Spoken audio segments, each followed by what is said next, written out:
तारीख के सुनहरे पन्नों में एक ऐसे शख्स का किस्सा भी दर्ज है जिसने अपने एक फैसले से अपनी ही फौज को हक्का बक्का कर दिया था, साथ ही आने वाली तमाम नस्लों को एक अहम नसीहत भी दे गया था। आज हम उसी शख्स के बारे में बात करेंगे। स्पेन का एक बादशाह रेड्रिक अपने गवर्नर की ही लड़की पर जबरदस्ती करता है, जिससे नाराज होकर गवर्नर मुस्लिम अमीर मूसा बिन नसीर से मदद की इल्तिजा करता है, जिस पर मुस्लिम अमीर उसकी मदद करने को राजी हो जाते हैं। अमीर मूसा बिन नसीर ये पैगाम खलीफा वलीद बिन अब्दुल मलिक को पहुंचा देते हैं और रेड्रिक से जंग के लिए इजाजत मांगते हैं। खलीफा वलीद बिन अब्दुल मलिक उनको इजाजत दे देते हैं। इजाजत मिलने के बाद मूसा बिन नसीर अपने एक गुलाम को बुलाते हैं और कहते हैं, तुम्हें पता है मुझे एक अफ्रीकी काफिर गवर्नर ने अपनी बेटी की इज्जत का बदला लेने के लिए मुझसे मदद मांगी है। वो चाहता है कि मैं उसकी बेटी की इज्जत का बदला लूं और ये बदला उसके बादशाह रेड्रिक से लूं। तुम जानते हो अफ्रीका की सरजमी पर इस्लाम का झंडा फहराना मेरा सबसे बड़ा अरमान है और इस बात के असबाब अल्लाह ने पैदा कर दिए हैं और मैं इस मौके को गंवाना नहीं चाहता हूँ। इसलिए इस जंग के लिए मैं तुम्हें अपना कमांडर बनाना चाहता हूँ। उस गुलाम ने कहा, जो हुक्म मेरे अमीर। और फिर अमीर मूसा बिन नसीर ने उस गुलाम को अपनी फौज का कमांडर मुकर्रर कर दिया। फिर एक दिन वो गुलाम 12,000 फौज का लश्कर लेकर कश्तियों के जरिए अफ्रीका के लिए रवाना हो गया। कुछ दिन बाद ये लश्कर स्पेन के साहिल समुद्र पर जा पहुंचा। जिस साहिल पर ये उतरे थे, आज भी उस साहिल का नाम उस गुलाम के नाम से मशहूर है, जिसे जिब्रेल्टर कहा जाता था।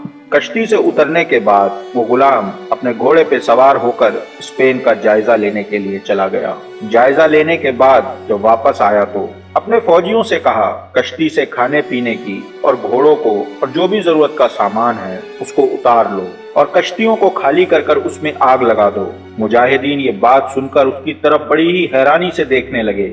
उसने अपने सिपाहियों से कहा, वो करो जो मैंने कहा है। उसके सिपाहियों ने कश्ती पे से घोड़े, खाने पीने की और तमाम जरूरियात की चीज उतार ली और कश्तियों में आग लगा दी। इस मंजर को देखने के बाद मुजाहिदीन हक्का बक्का रह गए। वो आपस में एक दूसरे से कहते हैं कि ये कमांडर पागल हो गया है, इसने कश्तियों में आग क्यों लगवा दी? हम घर वापस कैसे जाएंगे? खुद तो मरेगा ही और हम सबको बेमौत मरवाएगा। क्या आप जानते हैं वो कमांडर कौन था? वो कोई आम कमांडर नहीं था जिसने अपनी फौज को हक्का बक्का कर दिया था, बल्कि ये वो कमांडर था जिसका नाम आज भी तारीख में सुनहरे अल्फाजों से दर्ज है। मजीद आगे बढ़ने से पहले जो लोग हमारे चैनल पर नए आए हैं वो हमारे चैनल को सब्सक्राइब कर दें, साथ ही बेल आइकन का बटन दबा दें ताकि हमारे हर आने वाले नए वीडियो की नोटिफिकेशन मिल सके। वीडियो अच्छा लगे तो लाइक, शेयर और कमेंट जरूर करें। तो आगे बढ़ते हैं। इस कमांडर का नाम था तारिक बिन जियाद, जो फातेह स्पेन के नाम से मशहूर हैं। जब मुजाहिदीनों की बातें इब्ने जियाद ने सुनी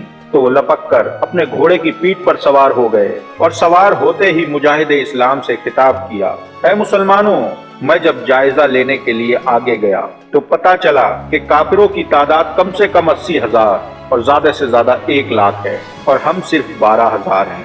अब फैसला तुम्हारे हाथ में है। कश्तियां जल चुकी हैं और तुम ये दरिया तैरकर पार नहीं कर सकते।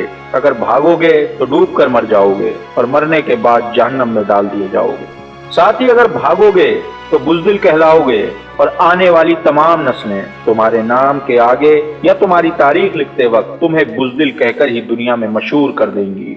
लेकिन अगर आगे बढ़ोगे और लड़ोगे, अगर लड़कर हार भी गए तो शहीदी का दर्जा मिलेगा और तारीख में भी तुम्हें गाजी कहकर बुलाया जाएगा। साथ ही अगर जंग में शहीद हुए तो अल्लाह के यहाँ भी तुम्हारा मुकाम जन्नत बनेगी। साथ ही आने वाली नस्लें तुम पर फक्र महसूस करेंगी। तुम्हारा नाम लेते वक्त उनको फक्र होगा और तुम्हारा नाम सुनहरे अल्फाजों में लिखा जाएगा और आने वाली नस्लों के लिए हिम्मत, हौसले और दिलहरी की अजीम मिसाल बनोगे। ये कहकर तारिक बिन जियाद ने मुजाहिदों के दिल में नया जोश भर दिया, जिसने उन्हें बेखौफ कर दिया और ये 12,000 का लश्कर लगभग 1 लाख के लश्कर से जा भिड़ा। सिर्फ भिड़ा ही नहीं बल्कि 1 लाख के लश्कर को जंग के मैदान में धूल चटा दी। ये स्पेन की सरजमीन पर मुसलमानों के लिए पहली जीत थी। इसके बाद मुसलमान आगे बढ़े और बढ़ते चले गए और पूरे स्पेन पर इस्लाम का झंडा लहरा दिया। इस किस्से से हमें बहुत बड़ी नसीहत मिलती है, बस समझ होनी चाहिए, बाकी आपकी मर्जी। क्योंकि एक बार अगर पीठ दिखाकर भागना शुरू कर दिया तो कहीं रुक नहीं पाओगे और मुत्तहिद होकर आगे बढ़े तो कोई तुमको हिला नहीं सकता। फिर ये जमीन अपनी है, फिर ये जहान अपना है। इंशाअल्लाह आज के वीडियो में बस इतना ही। फिर मिलते हैं अगले वीडियो में। तब तक के लिए अपना बहुत सारा ख्याल रखें। अल्लाह हाफिज। अस्सलाम वालेकुम।